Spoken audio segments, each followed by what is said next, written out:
Hello मेरे प्यारे बच्चों, मैं आरती मिश्रा आप सबका साइंस सिटी चैनल में स्वागत करती हूँ। तो आप लोग कैसे हो? होप सो आप लोग ठीक होंगे। तो आज हम कौन सा चैप्टर पढ़ने जा रहे हैं? इलेक्ट्रिसिटी। इलेक्ट्रिसिटी तो हम पढ़ ही रहे हैं, लेकिन आज हम कौन सा टॉपिक कवर करेंगे? आज हम कोई टॉपिक नहीं कवर करेंगे। जितने भी टॉपिक हमने कवर किए हैं उसके हम न्यूमेरिकल सॉल्व करेंगे। न्यूमेरिकल्स किस पे आज हम सॉल्व करेंगे? Electric potential and potential difference पे, और कुछ ओम्स लॉ बेस्ड भी क्वेश्चंस देखेंगे। तो फर्स्ट क्वेश्चन से स्टार्ट करते हैं हम। How much work is done in moving a charge of 3 coulomb across 2 point having a potential difference 15 volt? इसमें क्या बोला है कि कितना वर्क डन हुआ है, कब? जब एक यूनिट का चार्ज मतलब 3 कूलम ऑफ चार्ज मूव किया है 2 पॉइंट के बीच में, और उनका पोटेंशियल डिफरेंस कितना है? 15 वोल्ट। तो सबसे पहले हम क्या करेंगे, जो जो गिवन है हम उसे नोट डाउन कर लेंगे। क्या क्या गिवन है? चार्ज क्यू दिया है कितना? 3 कूलम। पोटेंशियल डिफरेंस हमें कितना दिया है? 15 वोल्ट। और हमें निकालना क्या है?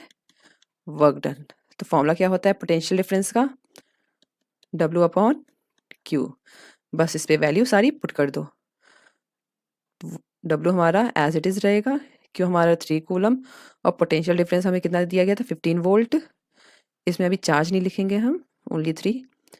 तो W हमारा कितना आ जाएगा? 15 इंटू 3। इसका मतलब कितना जूल? इसका मतलब 45 जूल।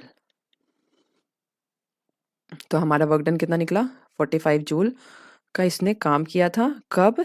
जब 3 कूलम ऑफ चार्ज 2 पॉइंट के बीच में मूव कर रहा था, करंट मूव कर रहा था, और उसका पोटेंशियल डिफरेंस कितना था? पोटेंशियल डिफरेंस ये क्या है? वोल्टेज। इसका वोल्ट कितना था? वोल्टेज कितना था? 15 वोल्ट का था। तब 3 कूलम का चार्ज करंट फ्लो कर रहा था उस वायर में, और कितना वर्क डन हुआ? 45 जूल का। चलिए हम नेक्स्ट क्वेश्चन पे मूव करते हैं। Calculate the potential difference between two terminals of a battery. If 200 joule of work is required to transfer the charge of 40 coulomb from one terminal of the battery to the other. इसमें आपको क्या निकालना है? Potential difference. क्या बोला इसमें आपको? Potential difference आपको कैलकुलेट करना है कब? जब दो टर्मिनल की बैटरी के बीच में कितना वर्क डन हुआ है? 200 जूल का वर्क डन हुआ है। और कितना कूलम का चार्ज मूव किया है? 40 कूलम का चार्ज। चलिए पहले हम गिवन लिख लेते हैं। वर्क डन हमारा 200 जूल है, और चार्ज हमारा 40 कूलम। बस हम फॉर्मूला लगा देंगे कौन सा? पोटेंशियल डिफरेंस का, W upon Q। Work done हमारा 200 है, और Q हमारा कितना है? 40। 4 5 20, इसका मतलब 5 वोल्ट। तो ये क्वेश्चन क्या कह रहा है? पोटेंशियल डिफरेंस, इस 5 वोल्ट का पोटेंशियल डिफरेंस दो टर्मिनल के एक बैटरी जो दो टर्मिनल होते हैं उनके बीच का कितना वोल्टेज था? 5 वोल्टेज था। और कितना वर्क हुआ? 200 जूल का वर्क हुआ, जिसमें कितना करंट चार्ज मूव किया? 40 कूलम का चार्ज एक टर्मिनल से दूसरे टर्मिनल में मूव हुआ। तो टोटल कितना काम हुआ? 200 जूल का। और दोनों के बीच में पोटेंशियल डिफरेंस कितना था, मतलब कितना वोल्टेज दिया गया, कितना सब काम हुआ हमारा? तो 5 वोल्ट दिया गया, तब जाके 40 कूलम का चार्ज मूव किया। चलिए हम नेक्स्ट क्वेश्चन पे मूव करते हैं। How much work is done in moving a charge of 3 coulomb from a point of 110 volt to a point at 116 volt? इसमें क्या बोला है कि कितना वर्क डन हुआ, कितना काम किया गया जब 3 कूलम का चार्ज मूव किया कितने पॉइंट पे? एक पॉइंट कितना था? 110, और दूसरा 116 वोल्ट। तो इन दोनों के बीच में कितना काम हुआ? कितना काम हुआ, कितना करंट मूव किया? 3 कूलम का करंट मूव किया, तो कितना वर्क डन हुआ आपको ये बताना है। तो वर्क डन तो हमें निकालना है, और हमें चार्ज दिया है 3 कूलम का, और पोटेंशियल डिफरेंस वोल्टेज ए पे कितना था? 110 वोल्ट। वोल्ट बी कितना था? 116 वोल्ट। तो इसका हम पोटेंशियल डिफरेंस निकाल लेंगे, V B minus V A. तो वी बी हमारा कितना है? 116, और वी ए हमारा 110, जो कि कितना हो जाएगा? 6 वोल्ट। तो हमारा पोटेंशियल डिफरेंस हमें मिल गया कितना? 6 वोल्ट। अब हम फॉर्मूले पे इसको पुट कर देते हैं, W अपॉन Q। तो वर्क डन हमारा हमें पता नहीं, हम एज्यूम कर लेते हैं। Q हमारा 3 कूलम और पोटेंशियल डिफरेंस कितना दिया है 6 वोल्ट।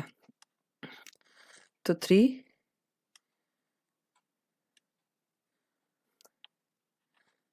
और ये 3 कूलम और x हमारा क्या है वर्क डन।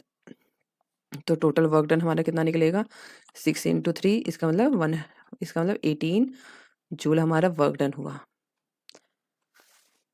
18 जूल का वर्क डन हुआ कब, जब एक पॉइंट से दूसरे पॉइंट तक हम हमने कितना करंट मूव किया करवाया, 3 कूलम का चार्ज मूव करवाया और पोटेंशियल डिफरेंस दोनों के बीच में कितना था 6 वोल्ट। चलिए नेक्स्ट क्वेश्चन पे मूव करते हैं हम।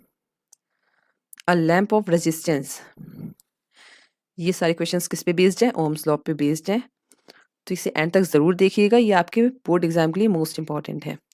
अ lamp of resistance 40 ohm, draw a current 0.70 ampere, find the line voltage. आपको क्या फाइंड करना है, लाइन वोल्टेज। तो सबसे पहले हम जो गिवन है उसे लिख लेते हैं, रेजिस्टेंस 40 ओम, करंट हमारा 0.70 एम्पियर और क्या निकालना है वोल्टेज। तो आपको फॉर्मूला पता है, V इक्वल टू क्या होता है IR, I की वैल्यू क्या है 0.70 और R की वैल्यू 40, 4 7 28, 2 के बाद पॉइंट है, 2 के बाद पॉइंट हमने लगा दिया तो कितना हो गया ये 28 वोल्ट। इसका मतलब कि 28 वोल्ट दिया गया, जिसमें से 0.7 एम्पियर का करंट पास हुआ किस रेजिस्टेंस में, 40 ओम का रेजिस्टेंस था उसमें से पास हुआ।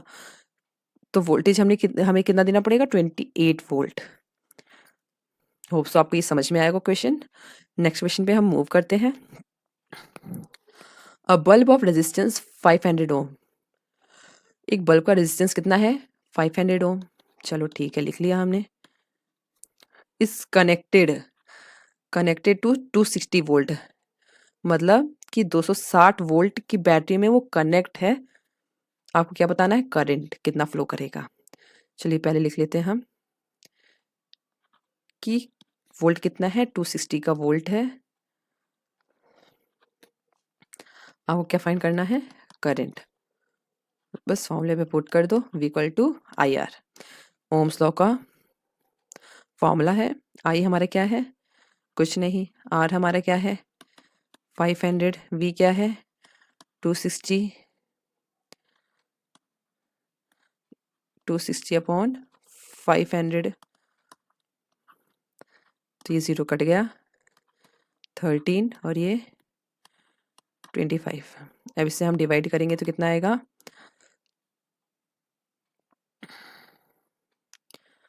पॉइंट, इधर एक 0 लगा देंगे। अब किससे कटेगा ये 5 से कटेगा, 5 5 जा 25, 5 4 जा 5 2 जा।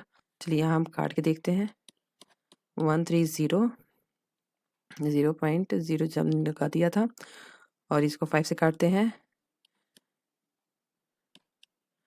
125 जो कि 5 आएगा, फिर पॉइंट और 0, 25 2 जा 50, इसका मतलब 5.2।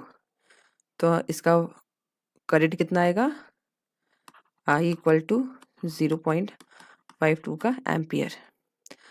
तो इसका मतलब करंट कितना पास हुआ 0.52 एम्पियर का करंट पास हुआ जब हमने बल्ब में रेजिस्टेंस कितना लगाया था 500 ओम का, और उसको वोल्टेज कितना मिला था 260 वोल्टेज मिला था। होप सो आपको ये क्वेश्चन समझ में आया होगा। हम नेक्स्ट वीडियो पे मूव करते हैं। The current passing through a resistor in a circuit is 0.01 ampere when the voltage across the same resistor is 5 volt. What current passes through this resistor when the voltage across it is 7.5 volt? नहीं समझ में आया तो चलिए हम समझाते हैं आपको ये क्वेश्चन क्या कह रहा है। The current passing through a resistor, current क्या है पास कर रहा है रजिस्टर से किसी सर्किट में, और कितना करंट है 0.01 ampere. When the voltage across the same register, और वोल्टेज कितना है, वोल्टेज दोनों में ही सेम रजिस्टर, मतलब कि रजिस्टर सेम है और वोल्टेज कितना दिया गया है 5 वोल्ट। और what current passes through this register when the voltage across it is 7.5 volt. तो पहले हम केस 1 लिख लेते हैं। और ये हमारा केस 2 है। केस 1 क्या कह रहा है कि करंट पास किया गया रजिस्टर में और रजिस्टर हमारा क्या है, सेम है। करंट कितना पास किया गया, 0.01 एम्पियर, और वोल्टेज तो सेम है, रजिस्टर हमारा सेम है, वोल्टेज कितना है 5 वोल्ट का, और रजिस्टर सेम है। और केस 2 में आपको क्या बताना है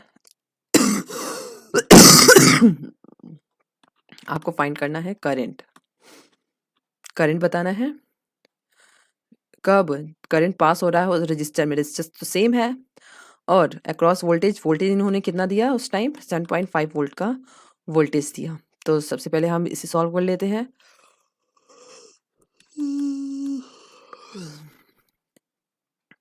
V equal to I R, I क्या है 0.01 एम्पियर, और R हमें पता नहीं है, वोल्टेज हमारा 5 है, ठीक है, 5/0.01।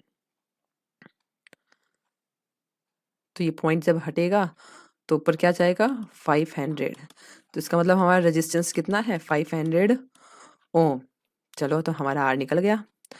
तो अब हमें क्या निकालना है करंट केस 2 में। तो फॉर्मूला क्या होता है V equal to I R, I में हमने आई एज इट इज़ लिख दिया, आर कितना है 500 निकल के आ गया, और V कितना है 7.5 वोल्ट।